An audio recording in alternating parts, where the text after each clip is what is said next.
Hey everyone, in this video we're going to show you how to create an alert using the email method in Indition alerts. So here we are in our dashboard page, and let's start by clicking on the email communication method. Next, let's decide on who to notify. You can either select all your contacts or you can choose the select contact list. For this example, let's go with all the contacts, and we can leave that since that is the default option. We have the option to create a new message, or we can choose a pre-existing message. Since the purpose of this video is to show you how to create an email alert, we'll leave that as a default option. Now let us move down a little bit to our entire message. Okay, so we now have the email subject, which we can fill in as thunderstorm warning, stay home. Then we can go to the from name field and put in Indition HR. Then the from address and the reply to address are drop-down options, which you can select which authorized email you want to send it from.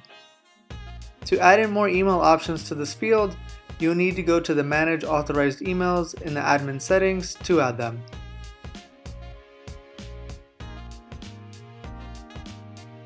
So all that is left is the message itself. For the message, we will put in Indition Teams. There is a thunderstorm and flash flood warning in effect for the entire day. Please stay home, stay safe, and work from home.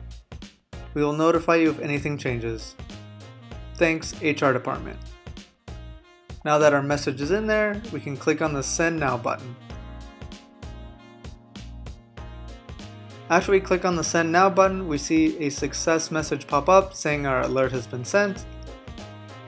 And then it will redirect us to the Manage Alerts page, where we can see that our alert has been sent with a few different options to view the alert, update the alert, or view the contacts in the alert.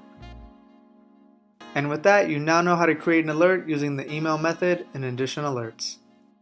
Thanks again for watching the video. Please leave a thumbs up if you found it useful, and don't forget to subscribe to our YouTube channel to know when a new video drops. Thanks again, and we'll see you in the next one.